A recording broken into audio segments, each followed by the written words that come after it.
Welcome into Between the Pylons. I'm John Camacho. And this is Jacob Waters. And I am so ready for NFL football. It is finally here. Week 1, baby. I am so excited. The excitement is here. We actually get to talk about real stuff starting next week, technically, because this week is still just predictions. But we've been doing predictions for the past 3 months, but now it feels so much more real, so much more exciting. All of the plans that we've made over the past 3 months for shows that we're going to do during the season and all these other things, we're doing them. I'm so excited. I'm so pumped. I just, that's all I need to say. You go ahead. No, it's time. Yeah. Listen, we get football now Saturday, Sunday, Monday, Thursday, and then we get to complain about it whenever we don't have it in mid-February. Exactly. Let's run it. Now is the time to rejoice and just let it soak in. It's going to be fun. Yes. If you are in a car, if you are somewhere where you can do it, just like scream at the top of your lungs how happy you are, because that's just what I've been doing the past week. I'm so excited for football. Let's get into it. All right, guys, great show for you guys today. We are going to be touching on a couple of the bigger news things that are going to happen. Listen, we record this on Tuesday. I feel like all the big news for week 1 happens Wednesday, Thursday, so we miss out on all that stuff. We're not going to stress about it this year. We'll talk about the stuff we can talk about it. We're really the meat of this show. We're going to be talking fantasy upside picks. All right, you have 2, I have 2. We're gonna be talking about our favorite plays this week in the fantasy world. If you're DFS, if you're just regular, all of those things, we'll be giving you that. Oh yeah, and you can gamble in Tennessee now online. All right, we have been taking advantage of that since November of 2020, and we're here with our best bets. You have 3, I have 3. Instead of making our picks for every single game, we're not doing that anymore. That is gone. That is off of the podcast. We are doing our best bets, and we are doing a power ranking show, a totally separate power ranking show that we actually just recorded that you can watch on the YouTube channel if you are interested.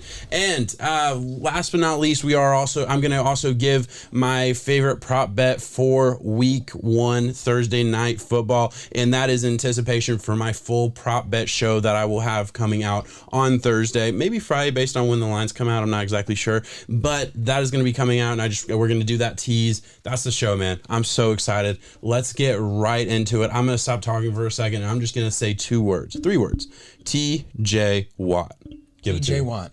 That is. So TJ Watt and the Pittsburgh Steelers are butting heads right now, and this story has really gotten swept under the rug. It was something that I didn't even think about off the top of my head, and there's a chance that this little hold-in thing that he's doing is going to blow up bad. Mm-hmm. And I know you have a little bit more insight on it than I do in the first place. I think Pittsburgh should pay the man. TJ Watt wants to be the highest paid defensive player in the National Football League. In my opinion, rightfully so. But if we're going to look at the team that he is asking for, Pittsburgh has never negotiated midseason. They are notorious for making guys either do it before, or then you're going to be quiet and you're going to wait until afterwards so we can handle business time when business time is, and then it's play time. I said it's go time during the actual season.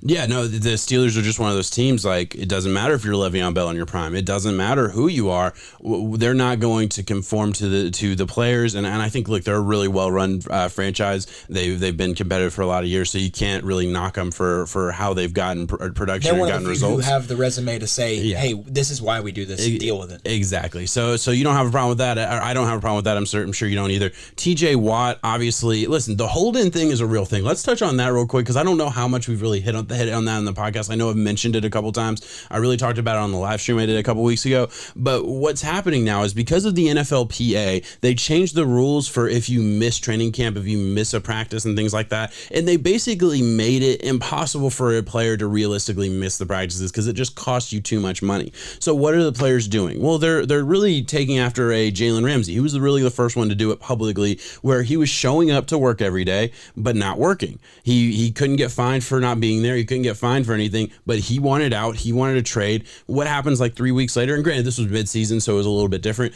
He gets traded to the Rams in that blockbuster deal. This year, we saw multiple players do the same thing. It didn't get as much buzz because they were at camp and you weren't hearing about it as much. But TJ Watt was a big one. He wasn't practicing. He wasn't doing anything like that. Dwayne Brown, who just got a contract from the Seahawks, the left tackle, who honestly I don't think he got what he wanted, but he got something. He was doing the hold in. We had Jamal Adams. He was doing the hold in. 2 teams for the Seahawks. And there's other players across the NFL that maybe were, maybe weren't, that maybe didn't get a lot of publicity. They didn't get the pub because they were showing up and it's not as big of a deal. But yeah, it's very interesting how that works out. And now we're seeing this TJ Watt thing. And listen, I don't know what's going to happen. Does TJ Watt play this year? It's there was no way that could happen. Like, I'm just harkening back to the Le'Veon Bell thing. I remember playing fantasy that year. I remember. Excuse me. I remember, hearing about the news, hearing about the holdout, hearing about all the issues, and obviously Le'Veon Bell was certainly more active on social and making it a bigger deal than TJ Watt has. It's been fairly quiet for TJ Watt. But no one really believed he wasn't going to play the season, right? Yeah. There was no belief. He was drafted number 1, number 2 in pretty much every draft leading up to the season, and then all of a sudden he just doesn't play. He just doesn't play, and that was a really crazy thing. Could that happen again? I don't think so. But this is getting interesting. One of their best defensive players, I would argue the best defensive player on their team, might not be playing week 1. They need him. They do. Pittsburgh needs him. TJ Watt needs the Steelers. Listen, this is something where they need to go ahead and fix this little marriage so they can continue it being such. Because for the Pittsburgh Steelers defense, that's really what's going to have to drive this team, I think, this year. That Devin Bush is returning from his injury that he had last year. You have Minka up top, and you have TJ Watt. And TJ Watt is one of the best defensive players overall in football. You can't really blame the guy whenever it comes time to re-up, as they say, for him to be re-upped exactly that and set the new bar and then keep going and keep going forward. Looking back at the Lev thing, I remember my stance on that, and I thought there was no way that Lev wasn't going to play. Yeah. I thought that the Steelers were at some point eventually going to say, hey, we need you to come back, and this is why. James Conner stepped up and took it and never let back. So I definitely think that was one of the main driving factors behind Lev not getting to was the success of his counterpart while he was out. And it's so much easier to do that at the running back position than I would think outside edge pass rush. And to know what TJ Watt is, that's why I'm still going to take the same stance that TJ Watt will be playing for the Steelers. He'll be playing sooner than later, of course, and they need him to. Yeah, listen, they need him to week 1 too. They have to go play the Buffalo Bills in Buffalo. That's going to be a tough game anyway. Even if TJ Watt was there and there were no issues without TJ Watt, that does feel like a huge loss for that defense. A defense that lost pieces on that defensive line in the offseason that really I don't feel like were replaced to the same level certainly. So I think that's a fair thing to say. Listen, breaking news: we weren't planning on this. This is not on the rundown or anything. Just saw it on my phone. Le'Veon Bell, who we just talked about, signed. Which team? Wow, he's Ravens. Ravens, yeah. We knew the answer. Signed by the Baltimore Ravens. The Ravens famously, obviously, lost Dobbins for the year. We knew about that. And then lost Justice Hill, who was the third string running back, who I think the Ravens felt pretty okay going into the season with with Gus Bus and Justice Hill. Justice Hill hasn't gotten a ton of playing time, but when he's been on the field, he's been really good. He really has. I was high on him whenever he was drafted. Absolutely. I was too, and I think he's a guy who, I was certainly capable of taking over that running back 2 role that Gus had obviously had beforehand. When he goes down, you have 2 active running backs on the roster. You have to sign somebody. Le'Veon Bell, an interesting pick, obviously going to get some buzz. I'm going to give you my take real quick just before I hear yours. And the reason I want to say that is I think it's interesting because like what Justice Hill brought to the team aside from being a running back was the special team prowess. All right? He did help out on special teams. He did help out with those other things, which you like if you're a running back and you're the third string, fourth stringer, you kind of have to be available on special teams. That's part of your job, right? Is Le'Veon Bell a special teamer? I'm not talking about the guy who receives the kick. I'm talking about the guy who's running down, all the other pieces of the special team. Is Le'Veon Bell that guy? I don't know if he ever was in Pittsburgh early on. I just don't know that. No, maybe he did it early on.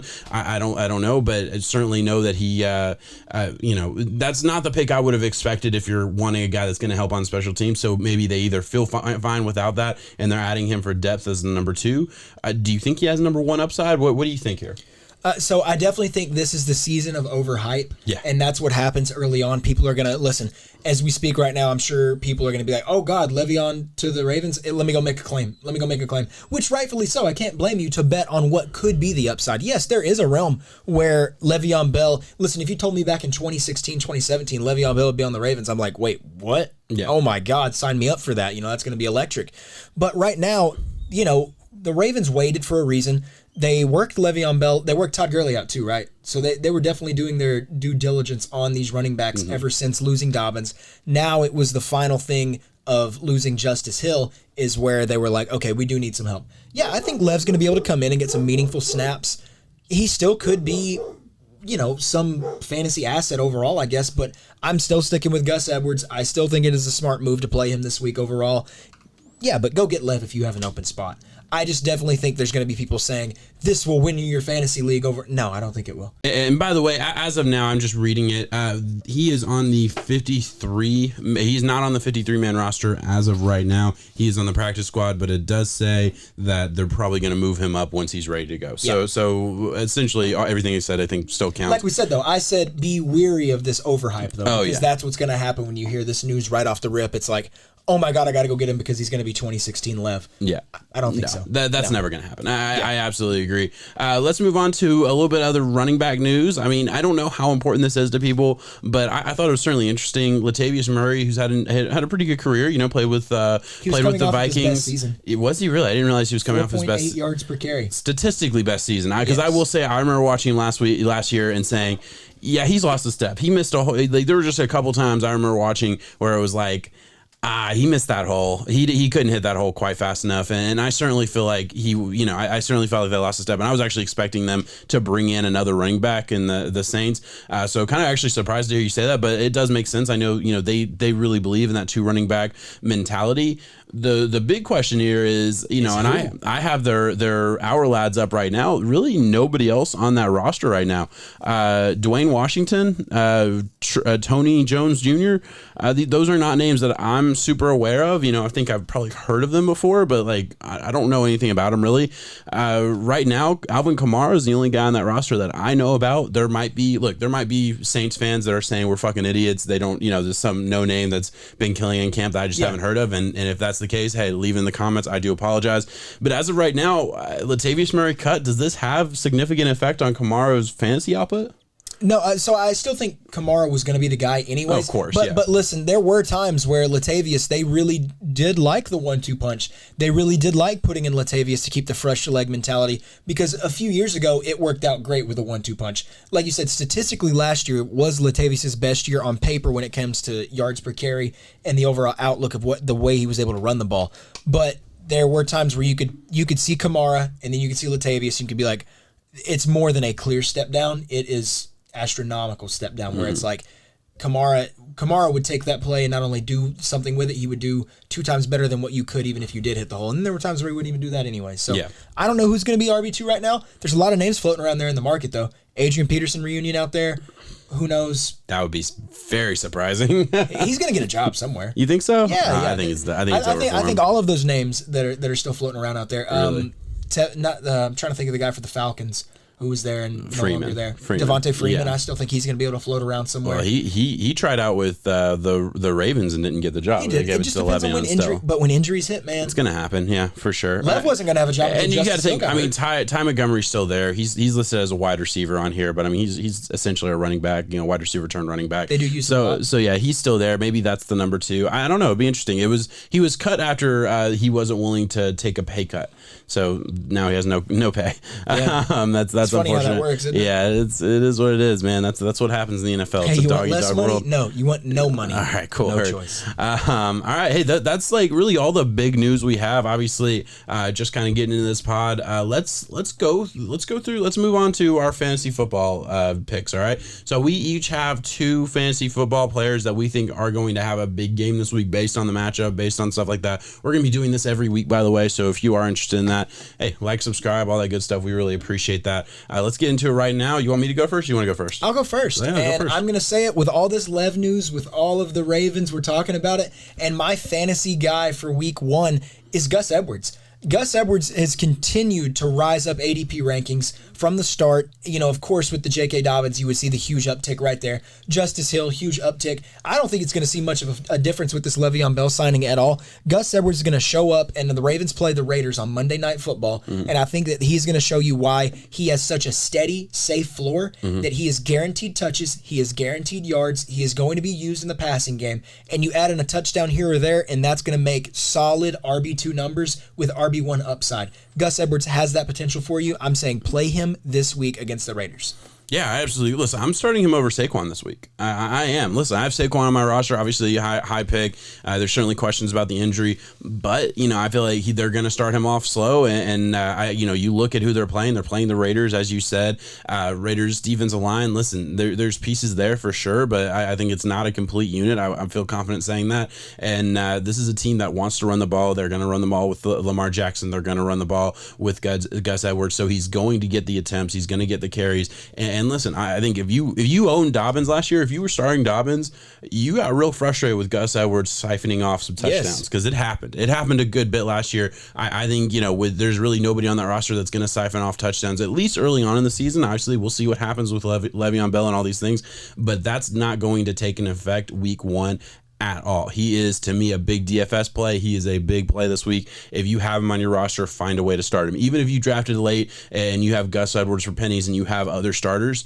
I really think it's worth taking a second look and looking at the matchups and considering, hey, this is a guy who should have RB1 upside. It's a safe, smart play. Yeah, I absolutely agree. And listen, I'll stay on that same kind of path with running backs, a little bit higher valued running back as far as guys that have been drafted earlier. And Antonio Gibson gets to play the Chargers this week. I think Antonio Gibson of the Washingtons is going to be, a really good play all year. He's going to be a guy that I'm going to be looking at and player props to hit the over. And he's a guy I won a lot of money off last year for receptions, but I look at him as a guy who, Jarrett Patterson's the backup. I think they're really ready to give him the keys to the castle. We've seen what's happened in Carolina with CMC.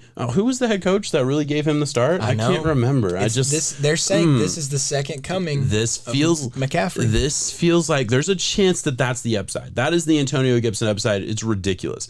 Now, obviously, I'm not saying that's going to happen, but it would not shock me a single bit if it did. And listen, I think this is a good matchup. I think against the Chargers, I like the Chargers a lot, but I think, you have the upside if it is a good game and they're down late, you're throwing into Antonio Gibson out of the backfield a lot. If it's not, that interior defensive line, I think there's a lot of potential on that interior defensive line, but really not a lot proven, even though there are some higher draft picks put in there. I know they've gotten some guys, in the late rounds of the draft their first round, that have, produced, but maybe not to the point that we were probably hoping for. So I think there's some upside there with Antonio Gibson. I think he's a really good play, and I think he will be a top 12 running back fantasy wise this week. Yeah, before I get to my last one too, I'll continue on the Antonio Gibson stuff, because one of the reasons that I really like him, I love finding these running backs, and of course we could talk about the first round ones all the time, but Antonio Gibson was one of those second round, possibly later guys that you were able to grab, and I love him because I don't think his success is touchdown dependent as it is some of these other guys. That's a really good point. Even if the Washingtons, they can play a game where it's 17-13, and Gibson still drops 20. Yeah, there's no doubt about that. There's a lot of other teams out there where I feel like their running back is touchdown dependent. Some of those guys, I hate to say it, but there's times where Derrick Henry can be a touchdown dependent game. Yeah. A Chris Carson can be a touchdown dependent. Josh Jacobs gives me those vibes sometimes. Not saying that they don't get used in that at all. I'm just trying to equate it to saying Antonio Gibson, the way that they use him out of the backfield, you can look at the score without looking at the fantasy and be like, oh God, he didn't have a good day, did he? And then you're like, wow, he caught 8 passes, got targeted 8 times, caught 5 of them, had 50 yards, and then some rushes here and there. Yeah. He's going to do good this week, and he's going to be good overall on the year. They're saying it's the second coming of McCaffrey for a reason. I wouldn't take that lightly. Yeah, look, and I absolutely agree with that. We know what he can do out of the backfield. We know what he can do on the edge. Let's talk about the interior here. Tillery here. That was the late round, first round pick that I was talking about. He was ranked 106 by PFF last year with a 43.9 rating as an interior defensive tackle. They always miss on the interior, bro. Justin Jones, the other guy on the interior, another guy who's drafted fairly highly, third round, nothing crazy. Listen, he's better, 34th overall, but certainly a guy that's going to struggle against a Sheriff, against a Rowler. Their interior offensive line is really good. Flowers on the other side. There's going to be some push there for the offensive line. That's really the mismatch that I'm looking at, and I think Antonio Gibson has a really good chance of exploiting that. Yeah. All right, let's move on. Let's hear yours. So I'm going to go ahead and say that this one's a quarterback, and a lot of people, it's hard to say this because I drafted him very highly, and there's a chance that he may not even be the starter in a few weeks, just depending on how things shake up. But I believe in him wholeheartedly. It's Jalen Hurts of the Eagles. I saw people start talking down about him whenever they picked up Minshew late from the Jaguars and saying that Sirianni isn't guaranteeing anything with a new quarterback, new coach. You never know how it's going to go. I think Hurts is going to get off to the right step at the right time week 1 against the Atlanta Falcons. Atlanta's kind of banged up early on, going on their offensive side of the ball, I know for sure. And overall, I think Hurts is just going to be able to take advantage of it with his legs. He has enough of an arm to make the big plays where it matters. And a guy who has QB1 upside this week, Jalen Hurts. That's why I'm riding him out. I'm starting him over Herbert, if that tells you anything. Wow. So I believe in him. Yeah, that's a big move. Listen, I really like it. We're actually going to talk about that game a little bit more when Rushing we talk touchdowns speak volumes. Oh yeah, and in fantasy for sure. I absolutely agree with that. Listen, that's a bold take. I will say, I think over who'd you say? I'm worried about Herbert in Washington. Herbert. Yeah, over Herbert. That's a little scary to me. I'd probably take the upside of Herbert, but I don't blame you a bit. I really see where you're coming from with that. I mean, we're going to talk about that game a little bit more as far as the Falcons offense versus that defense. So I have another take there that we'll bring up when we talk about best bets. So that's a little sneak peek there. But yeah, that's a really good pick. And anything else you want to say with that? Or no, I mean, I think No, you nailed it. You nailed it on the head. I just wanted to get permission to move on to my quarterback here. Yeah. You went quarterback. We went running back quarterback. Both of us. We did not plan that. All right. But my quarterback here is a quarterback that has moved from one team to another, from the AFC to the NFC, has gone to a team that I am incredibly high on. It's a team that I think has a ton of potential. That is Sam Darnold. Right. Now listen, I like Sam Darnold for the season. I think Sam Darnold's going to be able to put up a lot of numbers with Robbie Anderson, with DJ Moore, with Terrace Marshall, and with McCaffrey out of the backfield. I think that's going to be a dangerous unit. I think it doubles as a dangerous unit when you consider it is facing the New York Jets. And listen, I have a lot of hope for the New York Jets as a whole, but their defense is a huge work in progress. They've had a lot of injuries on that defensive line already to where I think the offensive line for the Carolina Panthers is going to get pushed. They're going to be able to protect Sam Darnold just fine. I have no real worries about that. Beyond Quinnen Williams, there's just not anybody else on that defensive line that I'm scared of. And really, where you talk about the weakness of, I would say, I mean, the biggest mismatch out there are the cornerbacks for the Jets. Yes. They're no names. They are low round, low investment guys that, hey, maybe they hit, maybe they're good, but there's just not a lot out there. Hall, Dunn, these guys are not names that the average fan knows. These are not names that I knew. And have to face DJ Moore, exactly, Robbie Anderson, exactly. Like I said, these are not names that I knew until researching this and realizing, PFF has these guys as either unranked or like Hall is 67th out of 121. So like not good when you talk about wide receivers that are all very highly ranked as far as PFF grades and all these other things. Their safeties are a little better. Obviously, Marcus May is a very good borderline top 10 safety in the league. You gotta love Marcus May. But LaMarcus Joyner on the other side, he's struggled. He got that big contract, but he has really struggled. He has not lived up to it. CJ Mosley has played about 1.5 games for the Jets since he got that big contract. He'll be back in the middle of that defensive line. No idea what to expect there. It's just been so much time. You never know what you're getting there. And there's just not a lot of other names to expect. I think the wide receiver core, if you can get a Anderson cheap, if you can get a Terrace Marshall cheap in DFS specifically, target that. To me, though, they are the team to target. They are the wide receivers to target. And I'll say it. I would go cheap and I would stack him with a Sam Darnold because I think Sam Darnold's gonna have a really good game.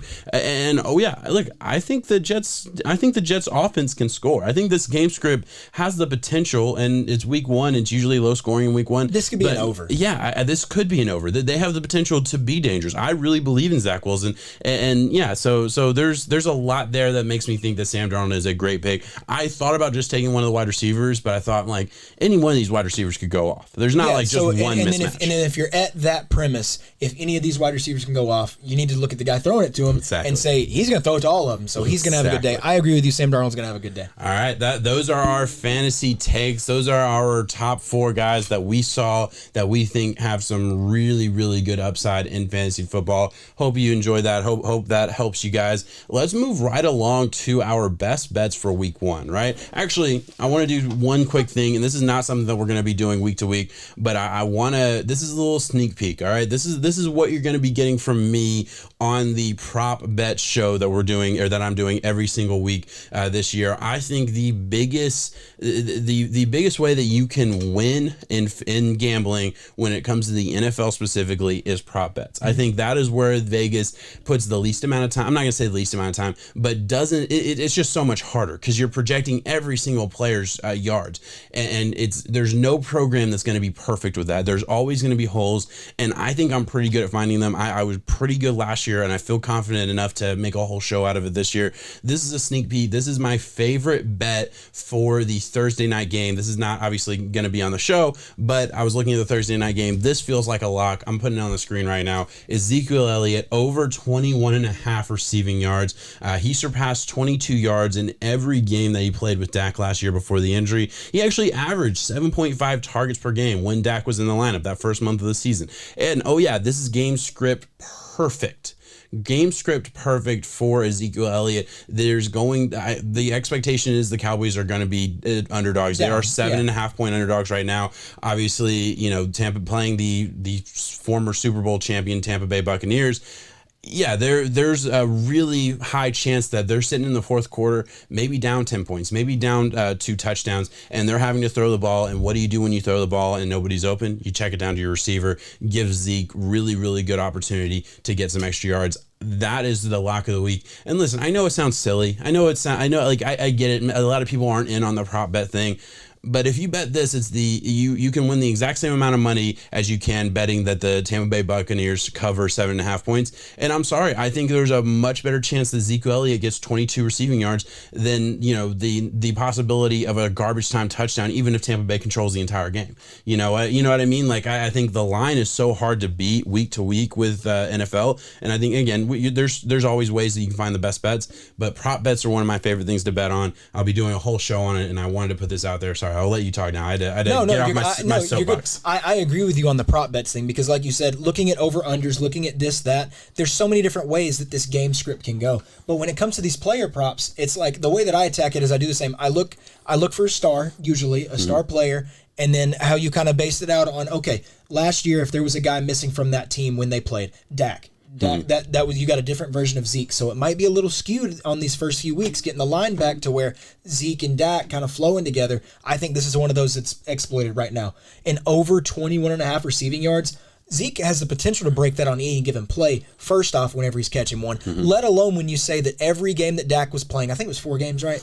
He got hurt in the 5th. So 4.5 games that he was getting these targets, over 7 targets a game. Yeah, on average. 3 on average. Yeah. I'll take that. I will take that all the time. And the game script from playing a good team where you have to throw it late, yes. Because one of the only realms where you would be like, well, maybe he doesn't hit it because they're feeding Zeke through the running game and they're just chewing some clock, not the other way. Buccaneers are a good team. I look for them to be ready to go. Yeah, no, I'm glad you agree with me. I appreciate that insight, and hopefully you guys bet that. Hopefully that hits. I'm gonna feel real dumb if it doesn't because I'm pretty confident. You just put in a unit? Yeah, I did a full unit on it, but we'll talk about that a little bit when we get into our best bets on how we do the units and stuff. But yeah, look, I'm doing 1 unit, and I feel really confident. I don't usually do more than 1 unit on any given bet, though. It's hard to do that. Yeah, exactly, because you never know. He could get hurt on the second play of the game, so you try not to overextend yourself. Sorry, fantasy. Yeah, exactly. I just say that as an example of why you never overextend yourself on any given bet. Nothing to guarantee. All right, let's move on. I'm going to have you go first with your best bets. We're going to go back and forth. They're going to be able to see it on the screen, obviously. I'll let you take over. So I am taking the under 52 points on the Thursday night game with Dallas and Tampa.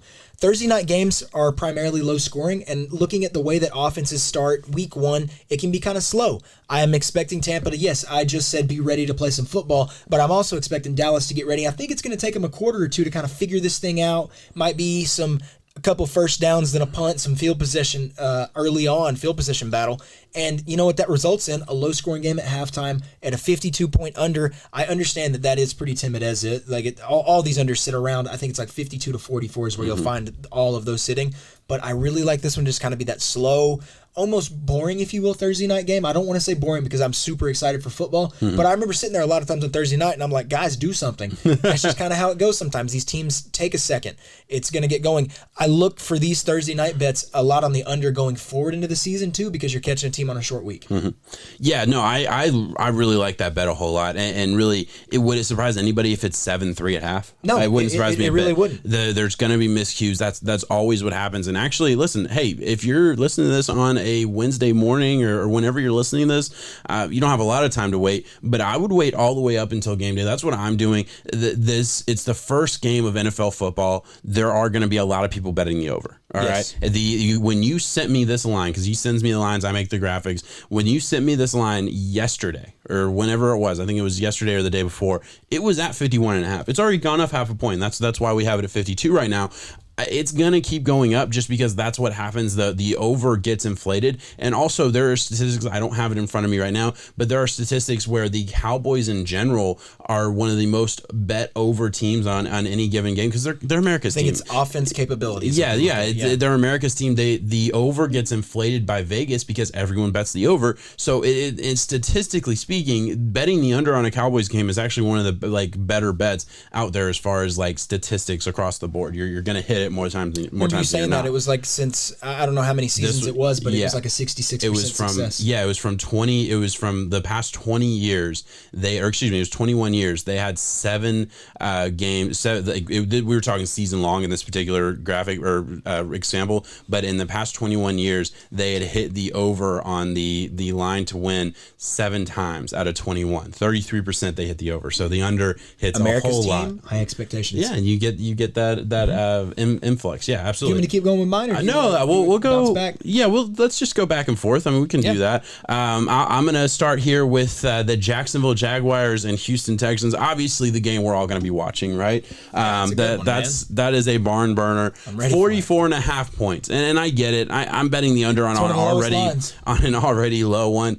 Man, I think there's going to be miscues. I don't believe in this Jacksonville offense already. And listen, I know that neither defense is great, and this could have the potential to be a weirdly high-scoring game. This is one, hey, I'm betting half a unit on this. I'm not the most confident in the world on this bet, but when I was looking at it, it's I don't believe in either of these offenses yet. Jaguars, you got to prove it to me. And to me, honestly, this could be 30-7 Jaguars. I could see that, and oh wait, that still hits the under, right? Yeah. You know what I mean? I don't believe in Houston's offense at all. This to hit the over, you need over 3 touchdowns out of both teams.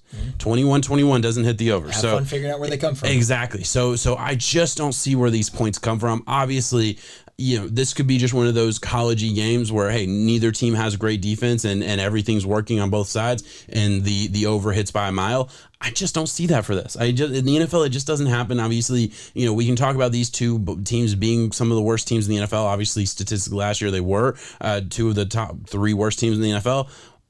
But there's still NFL teams with NFL talent on both sides of the ball. So, I do think there's going to be a little bit of earnest, and also under usually hits at a high rate early on in the season. I think that this is one of those teams where it can be true more than for others, obviously. Yeah, I agree with you on that, especially when you said the college dynamic behind it, where it's both of these teams are bad, so we expect it just to be, just lights on fire, this offense going crazy. A lot of times you don't see that in the NFL. If it's 2 bottom dweller teams, they play as such, and the offense looks like that, definitely. So that's just kind of how it goes. I think this is going to be a low-scoring game. I could see it being 24-17. Jags win or something. Yeah, I could absolutely see that, and that hits the under by a good bit. And that's still putting that's close. That makes it close. That's me giving some point. Yeah, exactly. So I'm not gonna lie. I saw this and I was like, this could be 18-9. This could be one of those weird ass games. You know what I mean? Like 18-9, 19-9, something dumb like that. We'll move back over to your best bet here. Second bet. I'll let you go from there.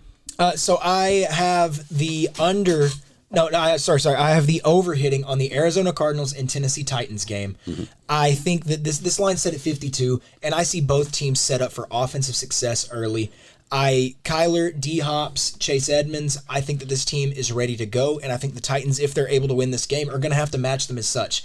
Yes, I understand the game script to where the Titans might want to just run Derrick Henry, pound the ball, chew the clock, keep the things going. I really don't see that as such, though. I think with the Cardinals losing Patrick Peterson up front, so they have Byron Murphy as their cornerback 1. I'm lacking on their cornerback 2 off the top of my head, but those guys have to face off against A.J. Brown and Julio Jones. Ryan Tannehill is going to have a day through the air. I've seen a lot of people out there saying that he's the sneaky must-start guy for Week 1 as a Ryan Tannehill. Looking at the flip side, Titans defense has got to get going in a quick way. And regardless of pass rush, even if the pass rush hits, who's one of the best guys at evading that? Kyler Murray. Kyler Murray's going to be electric. He's going to be making all the plays. It's going to be a high-scoring game.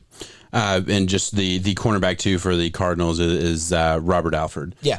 So just to give that a little information. We're taking a Byron Murphy and Robert Alford, yeah, exactly. AJ Brown and Julio Jones. Yeah, well, I mean, you throw in there, they got some good safeties in there, so I'll give them a little bit. Buda Baker's good, all that. I'll give them a little bit of. They do have good safety play. But honestly, I totally get what you're saying. When you look at the defense overall, I can kind of compare it to the Titans in a way where they have elite safety play and their question marks. Yeah, and I really like their linebackers. Obviously, that they're building their defense through that linebacker core. The same way that I said, so and so is going to have to guard AJ Brown and Julio. Well, so and so is going to have to guard DeAndre Hopkins. Yeah, get ready. Oh, that's a really good point. I do like that over. I'm always wary of overs in the first couple of games of the season. Too, but that's why I went with that. But I mean, you also told me, and this isn't on our list or anything. I apologize. You also told me about a teaser you did that I absolutely love. I'm going to follow you on, and I don't know if you want to tell people about that. Yeah, so I did a 3-leg NFL teaser, and it was a teaser where it allows you to buy points here or there and level out the odds. So I was able to buy 12-ish points overall, and that got me to even money. So I have the Titans-Cardinals over, which the new line for me is at 44 points. I have the Rams and Bears over, which after buying points is 36 points. And I also have the Cowboys in buying points, 12-point underdogs. So if the Cowboys can keep within 12, it's even money split. I have a whole unit on that. Yeah. No, I like that a lot. Bet. I think that's a great unit. And by the way, we're talking about in units. Let me just quickly point that out. We really we bet on football. We bet on college, and we try and be smart with it. Look, you never know. You're never going to hit 100%, even as smart as we think we are. We're never going to hit 100%. So what we try to do is limit our bets per game, and the way we describe our confidence in any particular bet is a unit. And we don't have to tell we're not going to tell you what our unit is. It can be whatever it is. So the sharps are $100 per bet, right? They're the people that have real money. Ours isn't $100 per bet. We'll give you that. But it's one sum of money that we are confident betting each game. That is our sum. And if we like a bet, we don't love it, hey, we'll split it in half. If we have like a teaser that we like or a parlay that we like, split in half, split in a quarter, whatever it is. And that's how we kind of differentiate our bets. And honestly, it's worked for both of us, even early on, really just betting on a couple football games over the past, college games. I think we're both up so far and doing well. It's a good way to keep you in check, and it's a good way to honestly show how confident you are in something. Be like, well, I could see it going like this, but yeah, there is, let's be honest here, there is a realm where this doesn't hit so-and-so. So then you can be like, okay, I'm only going to put a quarter of a unit on that. Or if you do a parlay, I would suggest doing a quarter of your unit typically anyways, because parlays, you never know where they're going to go in the first place. So. Yeah, absolutely. I just wanted to give that up. All right, so you got your second. Let me give you my second best bet of the week. I'm going, all right, so this is going to be a little bit of a long one as far as like my explanation. The Philadelphia Eagles and Atlanta Falcons play this week. Two teams that, hey, we did our power rankings earlier today. We recorded that. Check that out. That's on the channel. Both teams that I think are in the bottom 10, bottom 8 or 9, whatever it is. And I'm taking the Eagles to win this game outright. They're getting 3.5 points. They are the underdogs in this game. I actually think they win this game outright. So getting 3.5 points to me is a huge steal. I almost considered saying, hey, bet the money line at plus 146. Not quite a big enough money line. Like the difference between that and the spread. 3.5 is just like, I'll take the 3.5 points and take the spread. I thought it was worth it there because this certainly could go either way, and I get that. This to me is the biggest mismatch in this game. You look at the Atlanta Falcons team, and yeah, we love their weapons, right? Kyle Pitts, Calvin Ridley, Matt Ryan, who can get the ball anywhere at any time. You gotta love that, and we can question the defense all day, but who cares? We're not going to talk about that right now. The offensive line is still a question mark. I love Jake Matthews. He's a good tackle in the league. He's fine. Their center Hennessy, he's a 3rd-round pick from a couple of years ago. Who I don't really know a whole lot about, but he sat out pretty much all of preseason, and it wasn't because of injuries. The Falcons sat all of their starters, so the coaching staff at least feels good enough in Hennessy to say, hey, he's a starter, we don't need to see anymore. So you feel good about that. Their left guard just got hurt, so that's a huge hit. The rest of their offensive line, huge question marks and no depth. All right, there's a lot of issues there on the offensive line, and I'm not going to get into the details on every single player. I don't want to throw anybody under the bus, but as a unit, there are certainly weak links. They are going up against what was last year the best front 7 in the NFL. It's hard to believe, isn't it? Yeah, it is. Yeah, it is. But now, granted, that's statistic takes away the injuries. The passing. Yeah, and it takes away the injuries and things. But so that front 7 that is healthy right now for the most part. to me, that is the mismatch of the game. To me, Matt Ryan's not going to have enough time. To me, listen, I'm not a big fan of the Eagles cornerbacks. I'm not really a big fan of their secondary at all.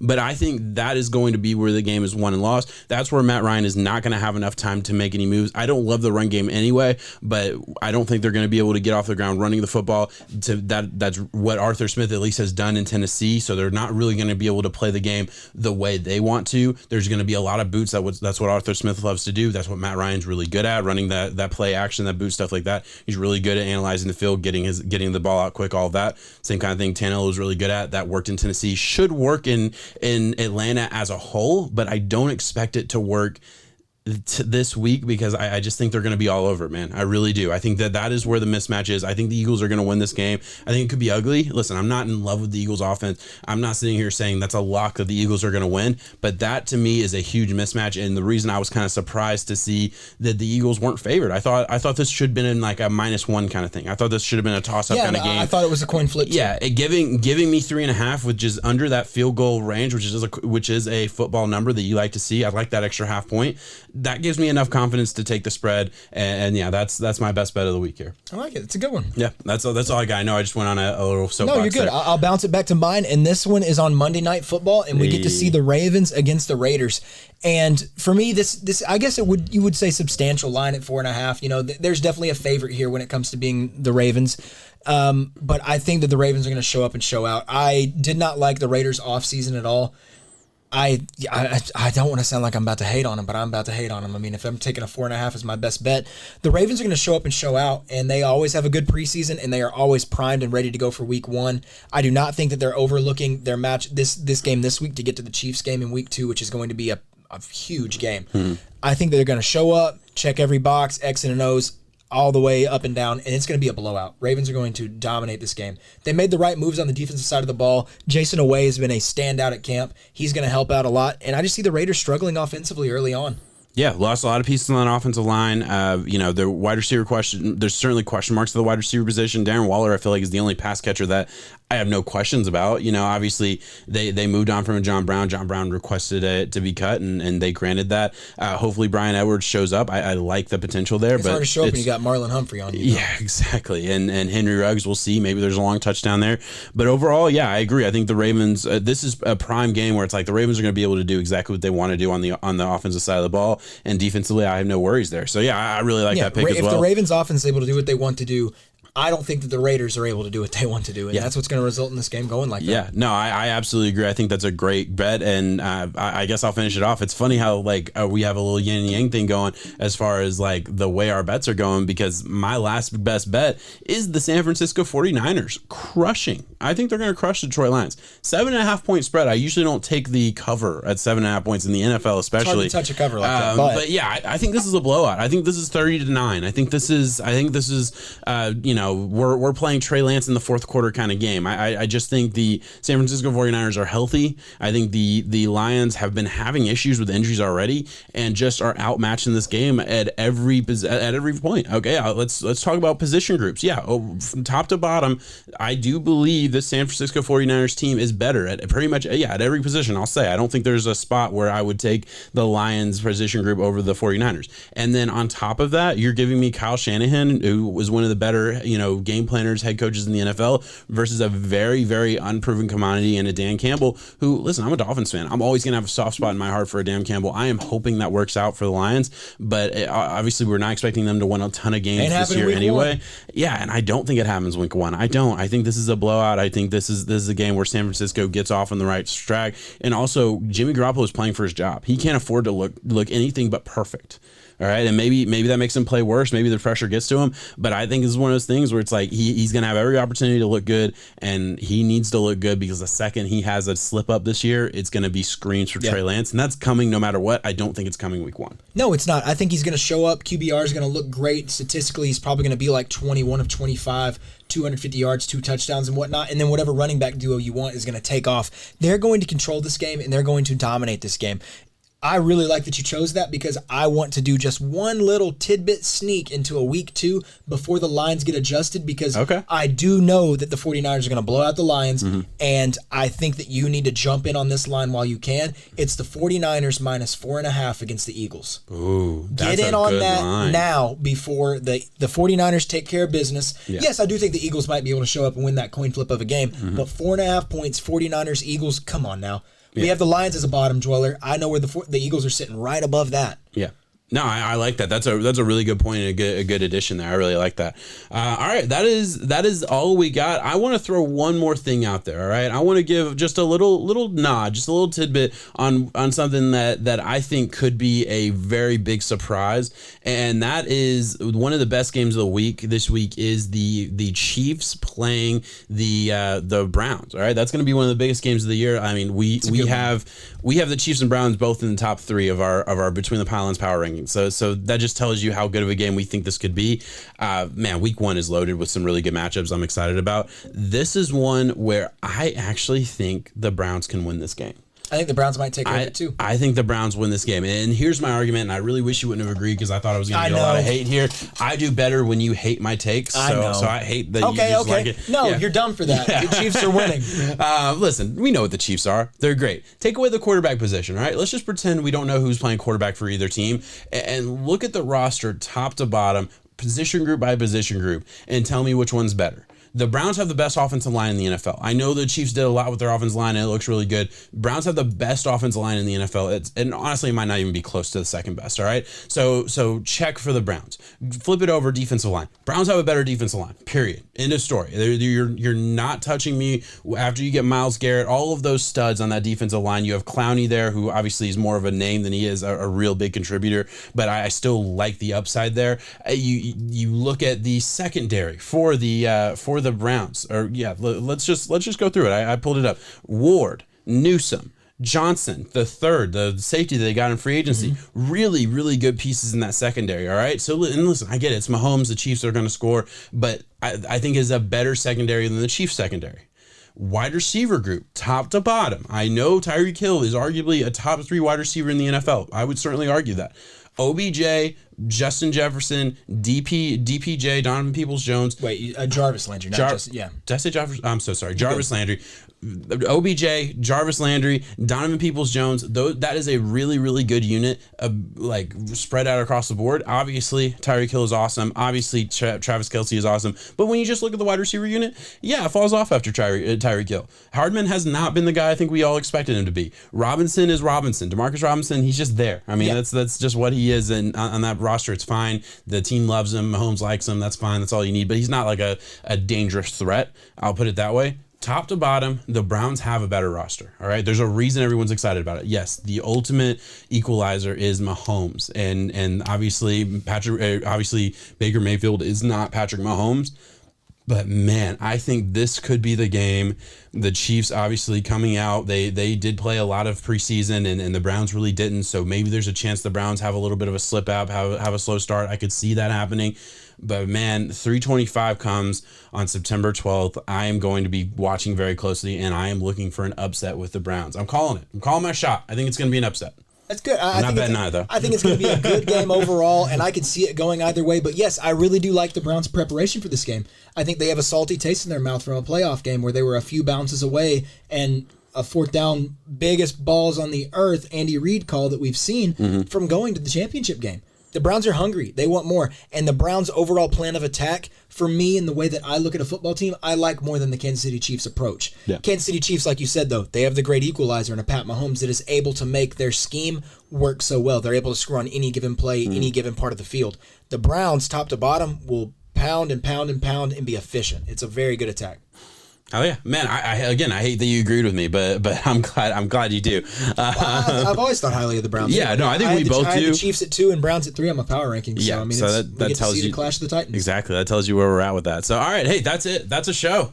This is a show, that's a show. Guys, thank you so much for watching. Please, if you watch this long, you gotta like, you gotta subscribe. That's a given. But hey, more importantly, leave a comment. Let us know what you thought. What did you think we were wrong about? What do you think we were right about? Even if you just say, hey, love the show, that means the world to us. We really appreciate that stuff. And hey, if you say, hey, we hated the show, you know, at least tell us why. And that means the world to us too. Yeah, fuck you. You watched it. Yep.